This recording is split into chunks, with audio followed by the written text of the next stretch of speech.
Estábamos en el capítulo 3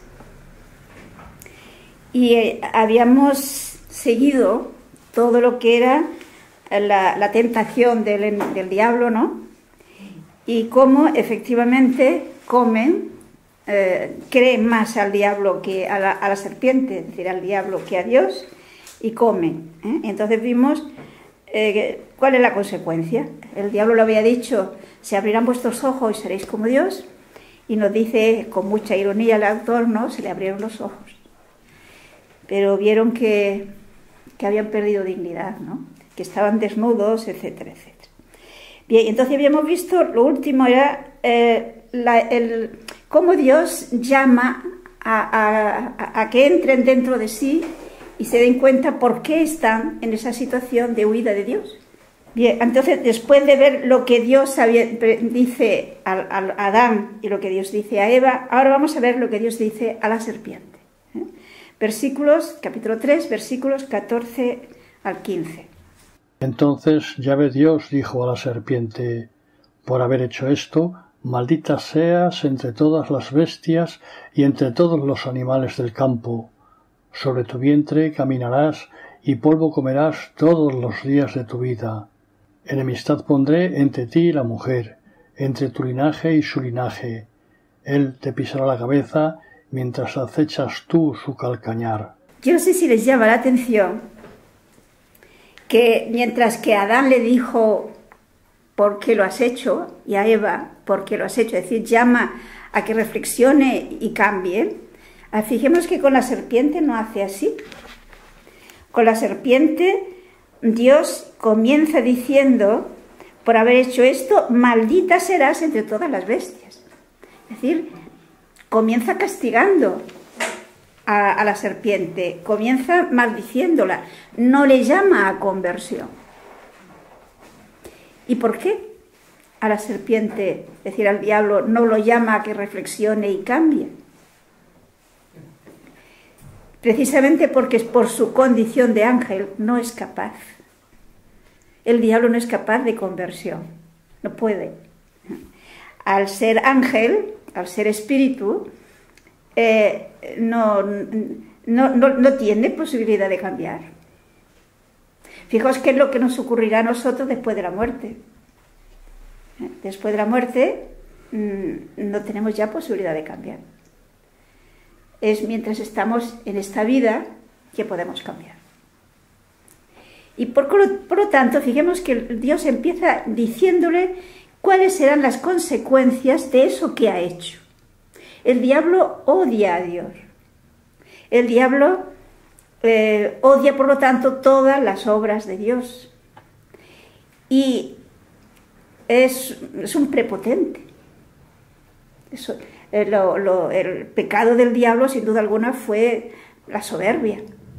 Por lo tanto, él se ha creído capaz de destruir la obra de Dios. Y Dios le va a decir cuál será la consecuencia. Porque evidentemente es muy inteligente, pero es muy poderoso, pero no puede, es una criatura. Y Dios es el creador. ¿Y qué quiere decir cuando le dice: te arrastrarás sobre tu pecho, comerás el polvo todo el tiempo de tu vida? ¿Es que la serpiente antes tenía patas? No. La serpiente siempre ha sido un reptil.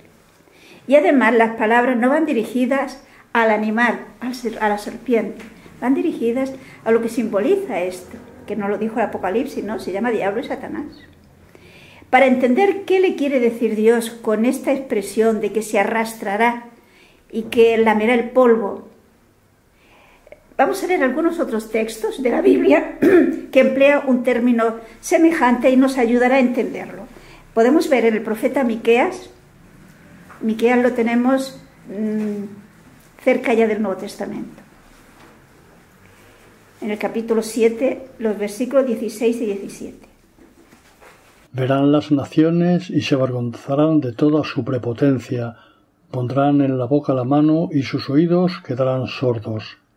Lamerán el polvo como la serpiente, como los reptiles de la tierra, se estremecerán desde sus encierros, hacia Yahvé nuestro Dios vendrán temblando, y tendrán miedo de ti.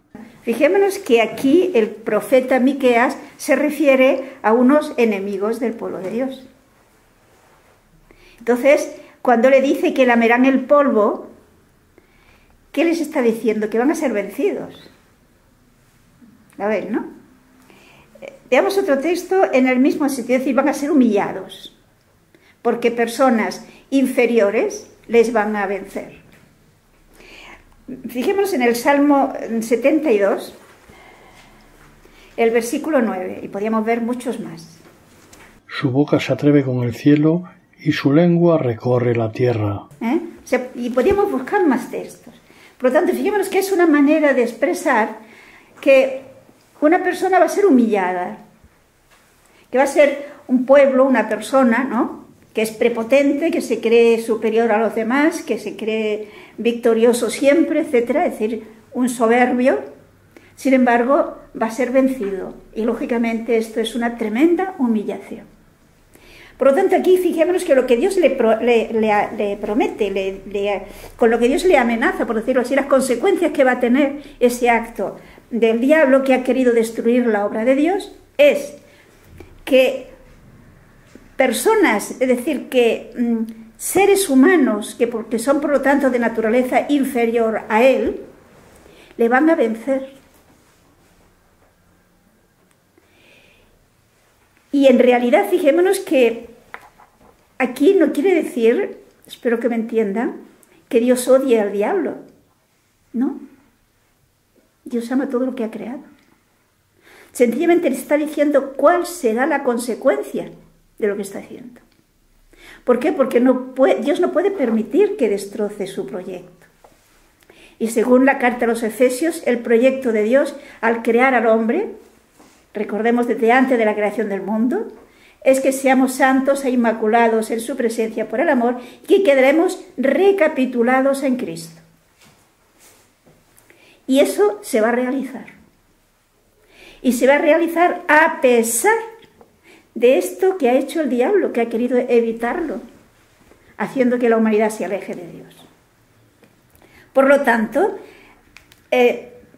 será humillado porque habrá perpetua enemistad, fijémonos el versículo 15 que hemos leído, entre la mujer y el diablo, entre la descendencia de la mujer y la descendencia del diablo.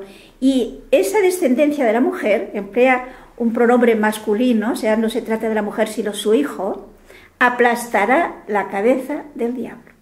Y él a su vez, dice, le morderá en el calcañar, es decir, le hará sufrir. De hecho, lo tenemos en la Pasión. Aquí tenemos este versículo 15 que se ha llamado el protoevangelio, o sea, el primer anuncio del evangelio, de la salvación. Porque fijémonos que a partir de este momento, toda la historia es historia de salvación. Es el hombre que ha quedado preso del diablo, que ha sido vencido por el diablo, y que Dios lo va a salvar. Y Dios lo va a salvar precisamente porque le van a liberar del diablo. Por consiguiente, seres humanos, repito, inferiores por naturaleza al diablo, que es un ángel, le van a vencer. Cierto que el hijo de la mujer es Dios, pero es hombre también. Y es mediante la aceptación de su voluntad humana plenamente y con una entrega total a la voluntad del Padre, como va a vencer al diablo. Con su muerte vence al que tenía el poder sobre la muerte, nos dirá la carta a los Hebreos. Pero aquí hay un detalle que conviene tener en cuenta. Si se han fijado, nos dice que habrá perpetua enemistad entre el diablo y la mujer. ¿Qué es lo que nos hace amigos del diablo? El pecado. Luego, si la mujer es perpetuamente enemiga del diablo, ¿qué está diciendo? Que no va a tener pecado. Es uno de los textos en los que se apoya la Iglesia para declarar la Inmaculada Concepción. La Virgen Inmaculada Concepción. ¿Por qué? Porque nunca tuvo pecado, ni siquiera el original. Porque ya fue concebida en gracia, inmaculada. Evidentemente, cuando aquí se habla de la mujer, no se está refiriendo a Eva, que era la única mujer que podríamos decir estaba allí, porque acababa de hacerse amiga del diablo. De ninguna manera habría podido decirse que era perpetuamente enemiga del diablo. Aquí es un anuncio clarísimo de María Santísima y su Hijo Jesucristo que vence al diablo y de esta manera libera a la humanidad.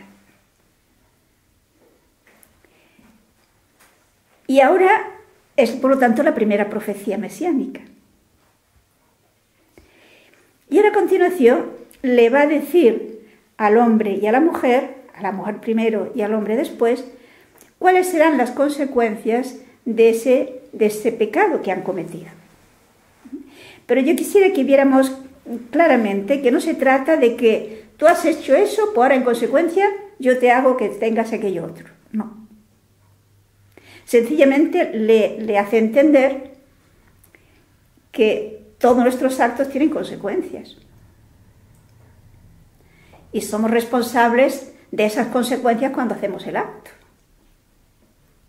Pues la mujer y el hombre, Eva y Adán, han hecho un acto de desobediencia a Dios, han hecho un acto de ingratitud a Dios, de querer al diablo en vez de a Dios. Y eso tiene consecuencias.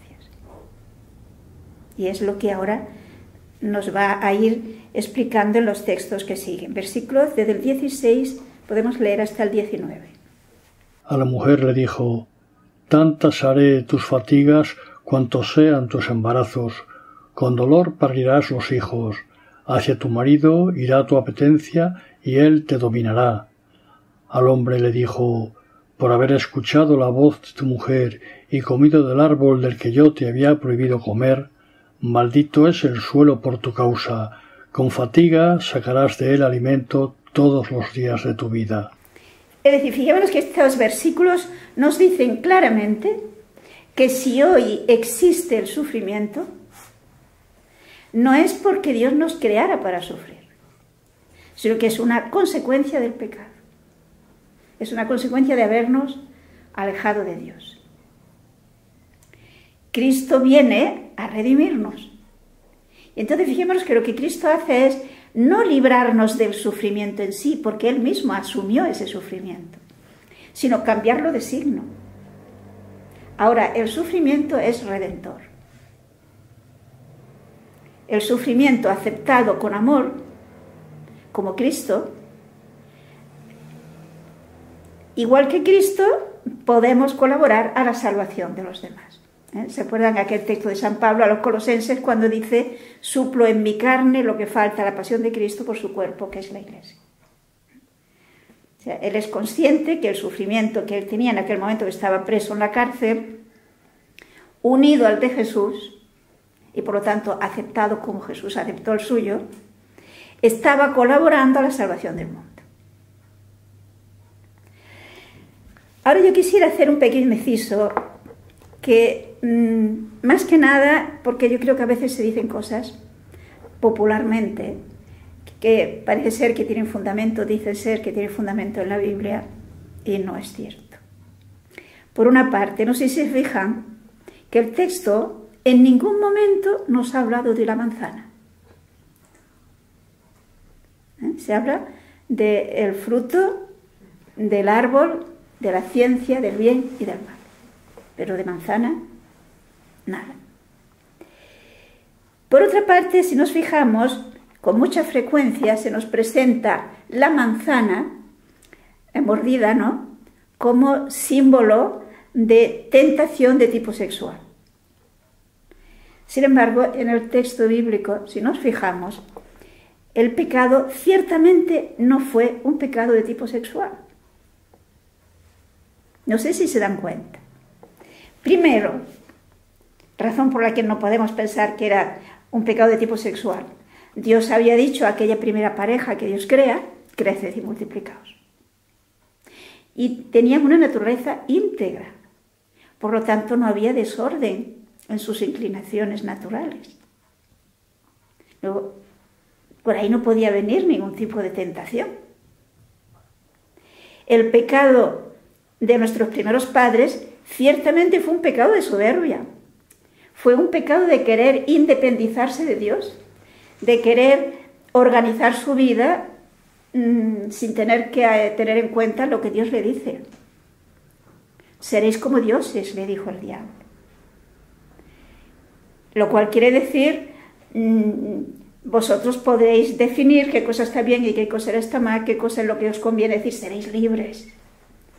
Es lo que es la tentación que sigue existiendo, que ya lo decíamos. Nos parece que Dios nos oprime a veces, nos quieren presentar como que Dios sea como celoso de nuestra libertad y no la quiere coactar, y eso ciertamente no es así. Eso es una tentación. El querer ser independiente de Dios y yo organizarme sin contar con Dios en mi vida, porque yo ya soy inteligente. Fijémonos que a veces en nuestra cultura tienden a presentarnos que la fe en Dios y el tener en cuenta a Dios es propio de gente inculta, de gente que no conoce los métodos, todos los remedios y todos los avances de la técnica y de la ciencia moderna. Hoy con la técnica y con la ciencia ya solucionamos nuestro problema y no necesitamos a Dios. Por lo tanto, creer en Dios es sinónimo de ignorancia, sinónimo de vivir atrasados. Esa es la tentación de Adán y Eva. Yo no necesito a Dios, puedo valerme sin Él. La realidad nos muestra que no es así. Que sin Dios no podemos nada. Y por lo tanto, en estos versículos que estamos comentando, vemos, Dios nos expresa de una manera muy clara cuáles son las consecuencias de ese alejarnos de Dios. No vamos a encontrar la felicidad, no vamos a encontrar la libertad, sino todo lo contrario. Fijémonos que nos dice el versículo 16, a la mujer, presenta lo que hoy llamaríamos machismo como una consecuencia del pecado. Dios creó a ambos con la misma dignidad, son iguales, complementarios. Es después del pecado cuando la atracción mutua hará que en esas relaciones que Dios había creado y querido armoniosas, pues no lo serán. Y quien saldrá peor parada será la mujer, porque Él te dominará. Y eso es lo que la historia nos muestra y lo que seguimos viendo, ¿no? Aun cuando, gracias a Dios, con la ayuda de la gracia se van superando mucho. Y en el caso del hombre, pues se nos habla, de hecho, de lo que era el trabajo normal en aquel momento y por lo tanto lo que era causa de necesidades de esfuerzo y de sufrimiento. En el trabajo del hombre, el campo. Pues el campo le negará el fruto, con el sudor de tu frente te ganarás. Pero fijémonos que el trabajo no es consecuencia del pecado. Ya anteriormente, cuando los creó, le dijo que cultivaran y que cuidaran este estado en el cual fueron creados. Es decir, el trabajo engrandece al hombre y a la mujer. La consecuencia del pecado es el sufrimiento del trabajo. Hoy diríamos el estrés. Eso sí que es consecuencia del pecado. Pero el trabajo en sí, no. El trabajo dignifica al ser humano y le ayuda a crecer y le ayuda a colaborar con Dios creador.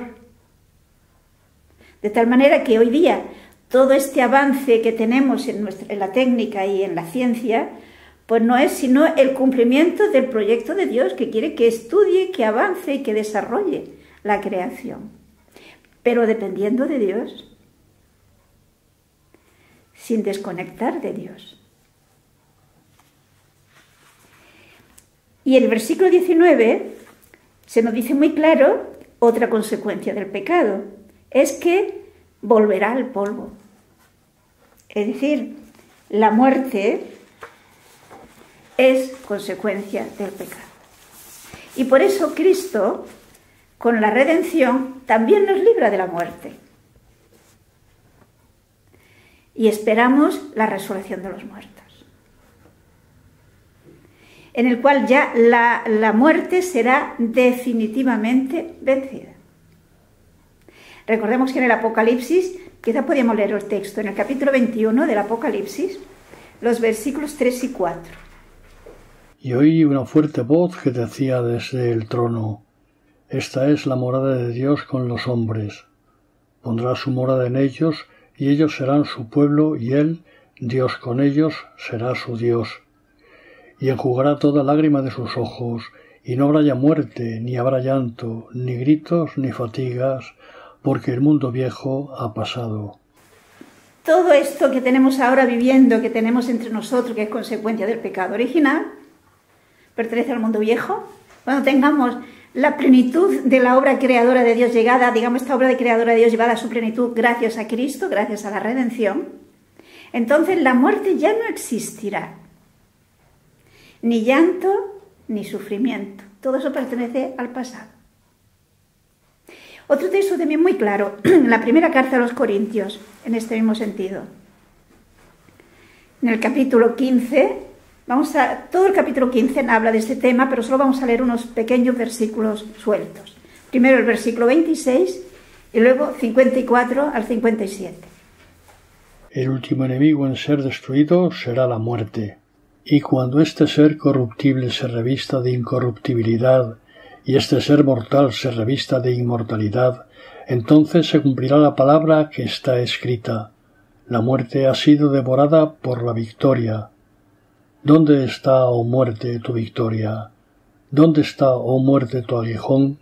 El aguijón de la muerte es el pecado, y la fuerza del pecado, la ley. Se afirma que el texto es muy claro. La muerte existe en el mundo porque existe el pecado. Dios no nos creó para morir. Por eso no tenemos repugnancia a la muerte, porque Dios no nos ha creado para morir, nos ha creado para vivir. Por lo tanto, cuando Cristo venga por segunda vez ya, que tenga lugar la resurrección, la muerte será definitivamente vencida. San Pablo dice: ¿dónde está, muerte, tu victoria? Ahora sí parece que no hay quien escape, ¿no? Pero tiene fin. Llegará un momento en que desaparecerá la muerte, porque todos los que han sido víctimas de la muerte vamos a resucitar. Por consiguiente, el proyecto de Dios no ha quedado frustrado. Fijémonos cómo todo esto es lo que es causa de ese morder el polvo del diablo. Él pensó destruir ese plan de Dios, pero el plan de Dios ahora será todavía más glorioso. Por eso la liturgia dice: feliz culpa que nos ha merecido tal Redentor.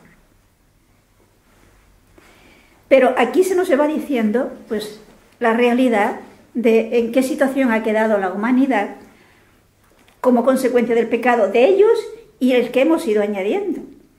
Porque, como veremos más adelante, a medida que va pasando el tiempo y que la humanidad se va alejando más y más de Dios, va empeorando la situación de la sociedad.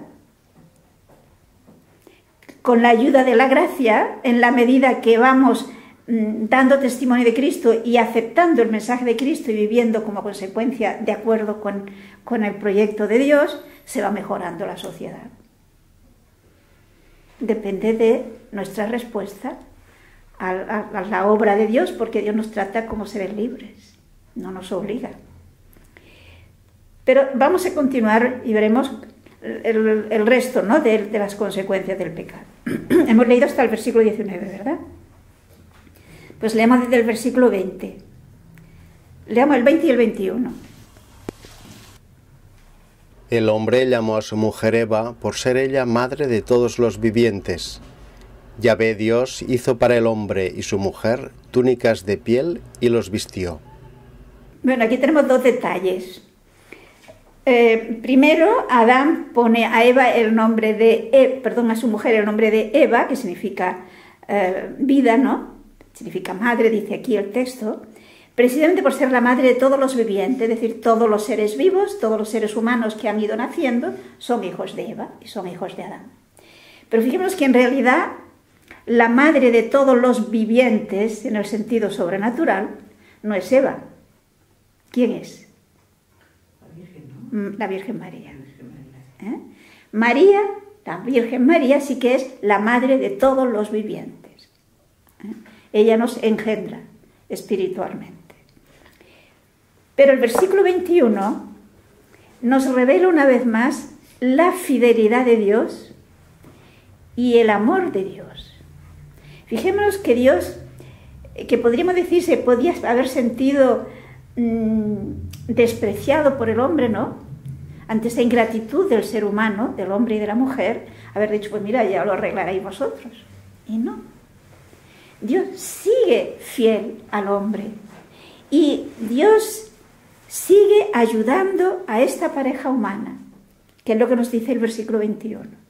Ellos, tan sabios que iban a ser, solo alcanzaron a vestirse con unas hojas. Ahora es Dios el que les hace unas túnicas de pieles. ¿Qué nos quiere decir con ello? No es que, fijémonos que aquí tendríamos a Dios de desastre, ¿no? Un antropomorfismo más. Es decir, Dios conservó las facultades de los seres humanos, les ayudó a avanzar y a saber vestirse, y le dio los medios para conseguirlo. En la Biblia, fijémonos que se atribuye normalmente a Dios lo que es consecuencia de las causas segundas. Es decir, en este caso concreto, Dios, repito, no estuvo cosiendo y preparando unas pieles, sino que lo hizo a través de su ayuda al hombre, para que aprenda a hacerlo, para que se dé cuenta de que existe esa posibilidad de vestirse. Si Dios no le hubiera ayudado, no le hubiera dado la inteligencia y la capacidad de darse cuenta que puede vestirse de esa manera, no lo habría podido hacer. Aplicándolo esto a nuestro tiempo, diríamos, si el hombre avanza en la técnica, etc., es porque Dios le ayuda, y le ayuda a verlo, y le ayuda a darse cuenta de que eso existe. Pero es libre, puedo usarlo bien o mal.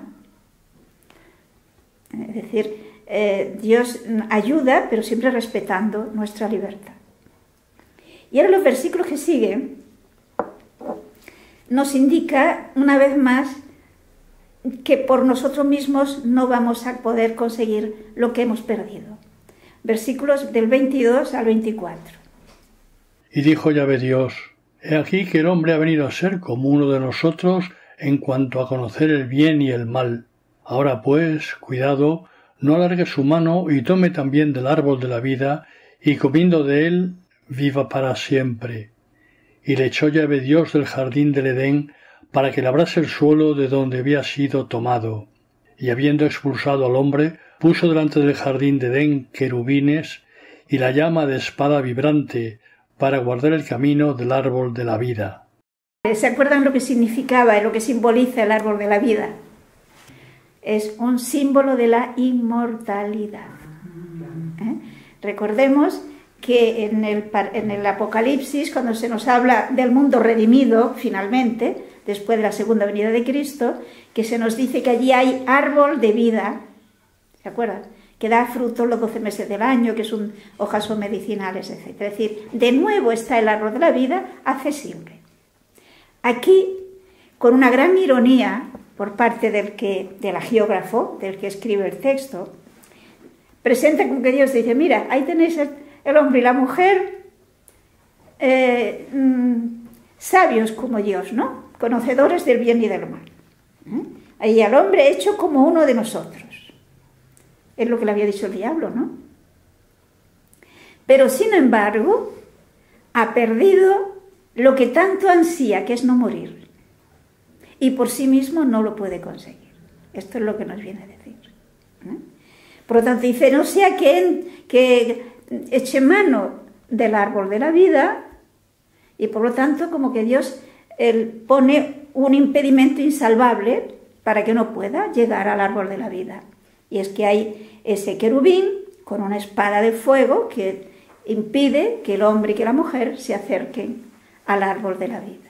Es decir, es una manera simbólica, pero muy gráfica, que nos indica el hombre y la mujer no pueden conseguir la inmortalidad. La han perdido. Por sí mismos no podrán conseguirla. Si la podremos conseguir es gracias a Cristo. Es decir, gracias a Dios mismo, que nos posibilita el poder nuevamente tener acceso al árbol de la vida. Pero por nosotros mismos, no. De hecho, fijémonos que hoy día la técnica y la ciencia, de alguna manera, se esfuerza por conseguir que el hombre no muera.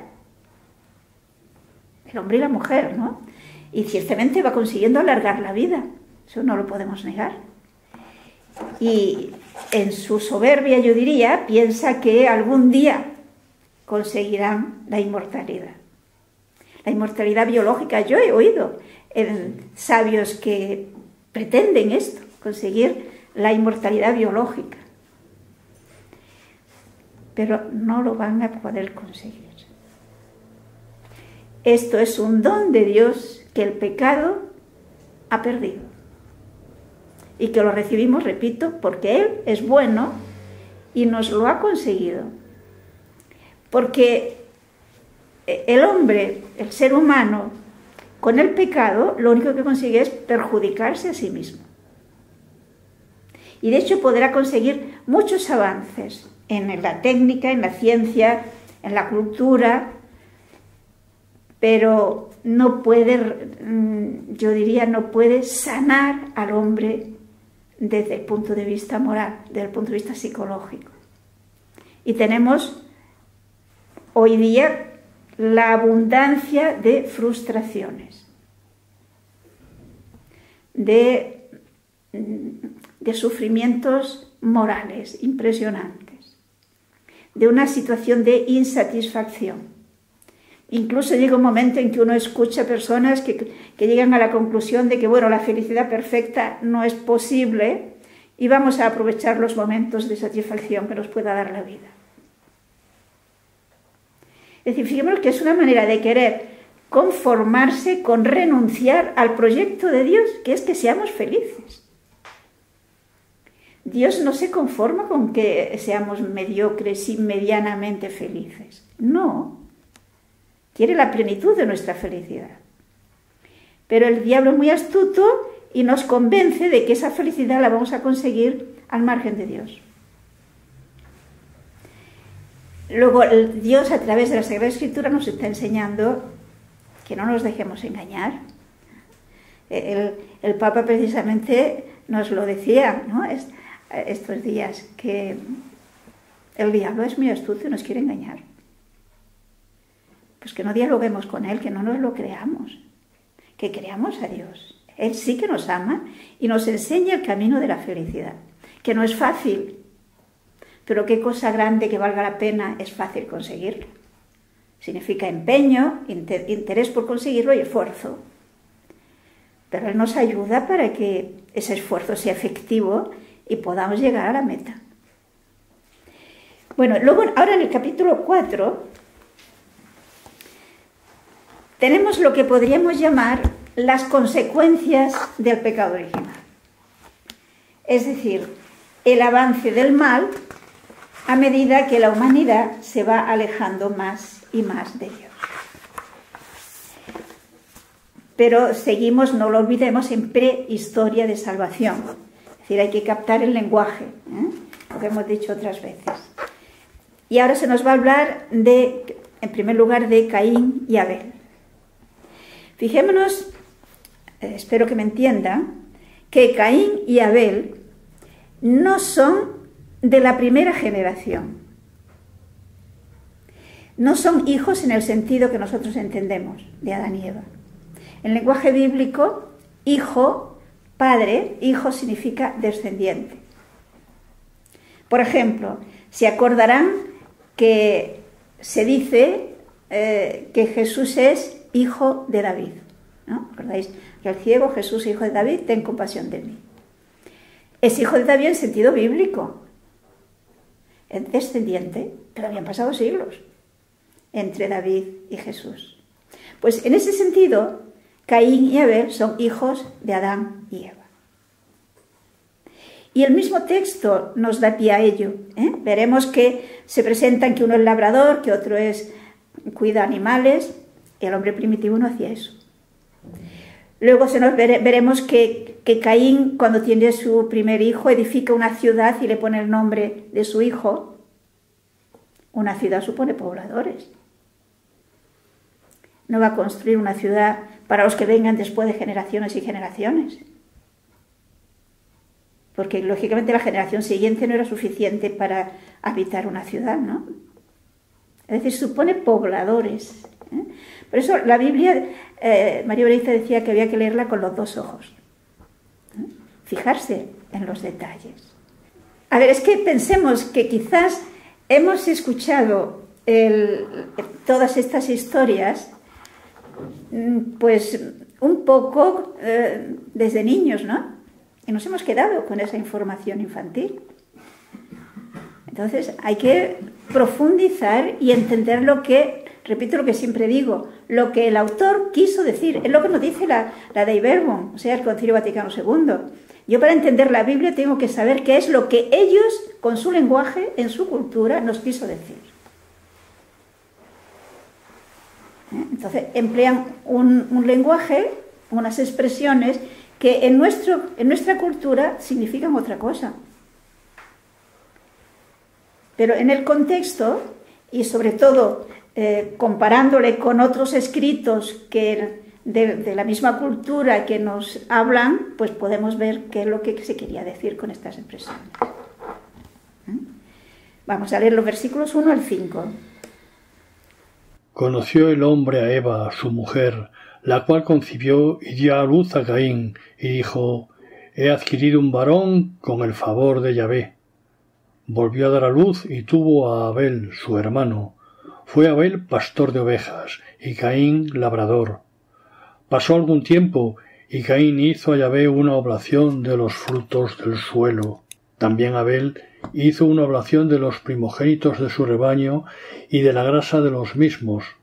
Y Yahvé miró propicio a Abel y su oblación, mas no miró propicio a Caín y su oblación, por lo cual se irritó Caín en gran manera y se abatió su rostro. O sea, aquí que nos dice, pues, que tanto Caín como Abel, descendientes de Adán y Eva, si Adán y Eva pueden tener unos hijos, es porque Dios les ayuda. Es gracias a Yahvé. Es decir, a pesar de todo, no pueden vivir sin la ayuda de Dios. Dios sigue ayudándoles. Y Dios sigue ayudándoles pues para que puedan multiplicarse en este caso.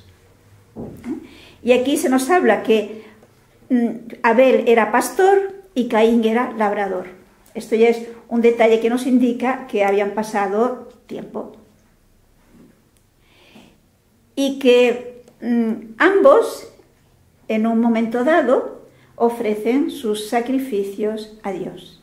Es decir, vemos como el hombre primitivo, desde siempre, es un ser religioso. Y siente la necesidad de dar gracias y de dar culto a Dios.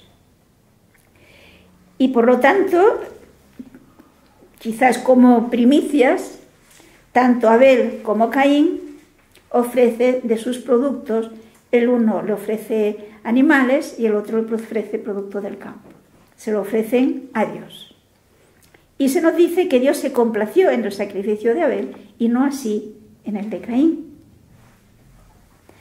¿Y por qué Dios no se complace en el de Caín y sí en el de Abel? Dios le complace dependiendo de nuestras disposiciones. Según la tradición hebrea, Caín ofrecía de lo más malo del campo. Es decir, cumplía lo que su conciencia le decía, por decirlo así, lo que era normal, que el ser humano ofreciera dones a Dios, pero egoístamente. Mientras que de Abel la Biblia nos alaba su fe. Por ejemplo, fijemos en la carta a los Hebreos, en el capítulo 11, que nos va hablando de una serie de personajes que vivieron de fe, el versículo 4. Por la fe, Enoc fue trasladado de modo que no vio la muerte y no se la halló porque le trasladó Dios. Porque antes de contar su traslado, la Escritura da en su favor testimonio de haber agradado a Dios. Por lo tanto, fijémonos que el sacrificio de Abel fue grato a Dios más que el de Caín por la fe de Abel. Fe en sentido bíblico, no olvidemos que significa adhesión.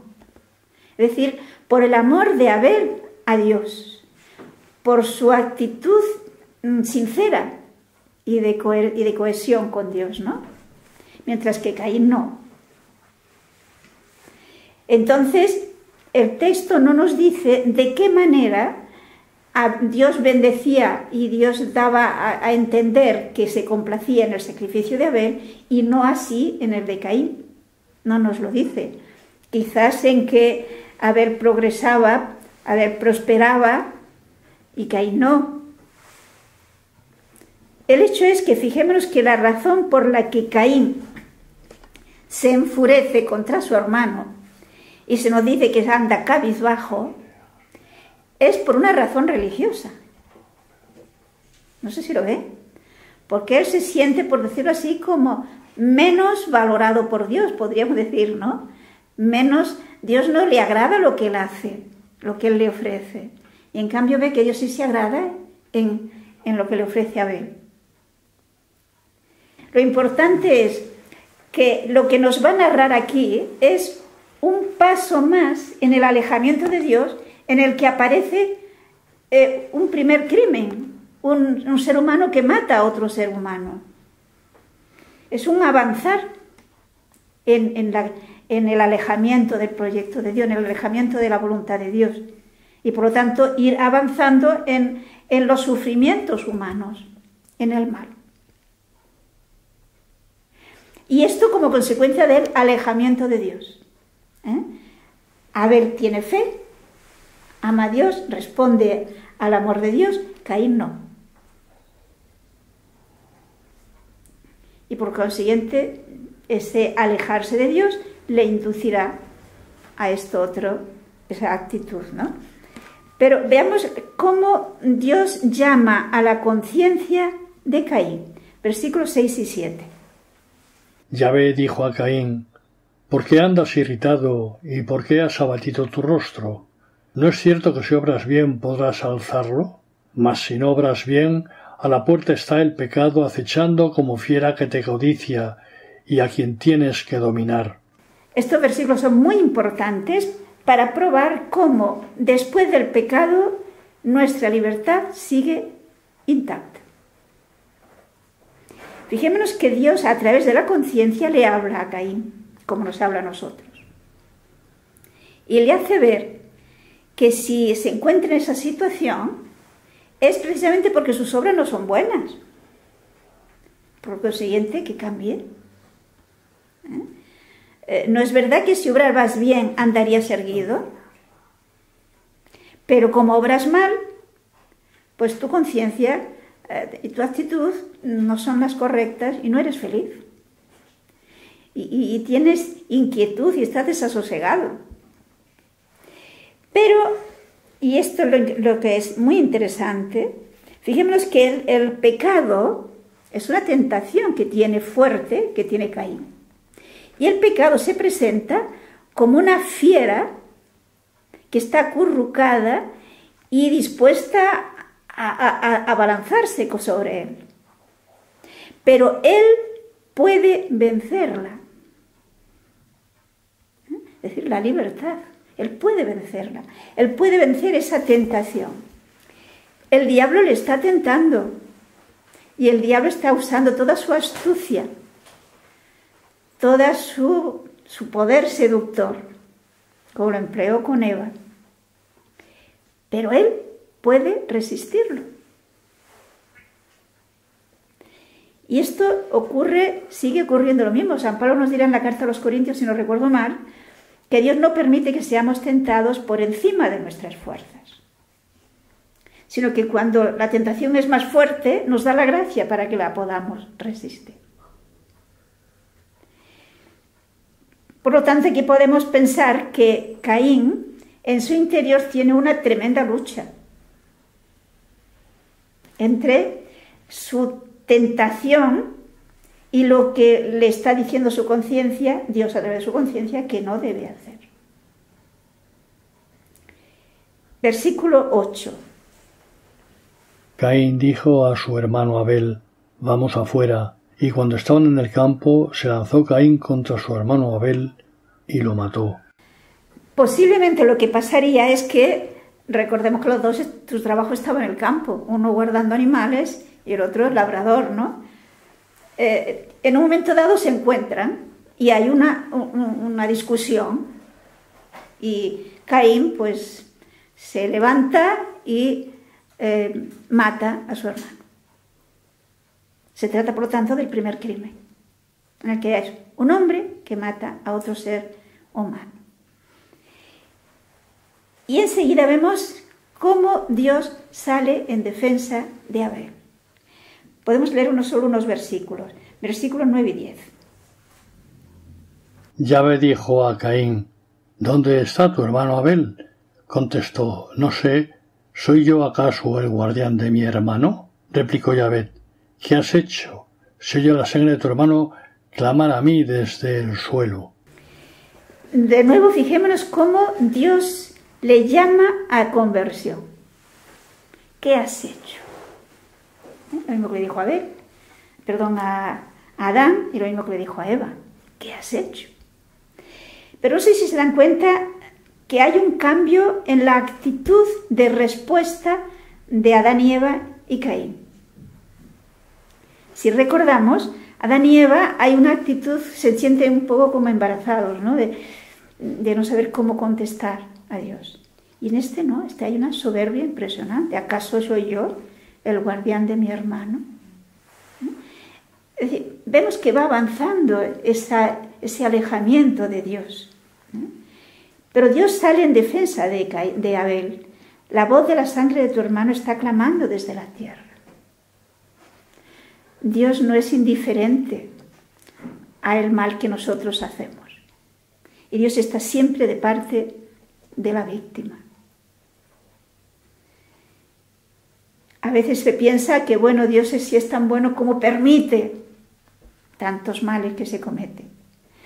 Pues aquí vemos que Dios está siempre de parte del que es víctima. Y Dios le protege y Dios le ayuda. Lo que pasa es que a veces nosotros pensamos que la protección tendría que ser, pues, evitar que pase nada malo, y no ese es el camino. No lo evitó tampoco para Jesús. Pero sí hay una presencia de Dios que protege, que defiende, que está de parte de la víctima. Continuaremos el próximo día y veremos ya cuáles son las otras consecuencias que sufrirá Caín. Pero que, como vemos, yo repito, no es una historia del pasado. La palabra de Dios es actual, es para ahora, para nosotros.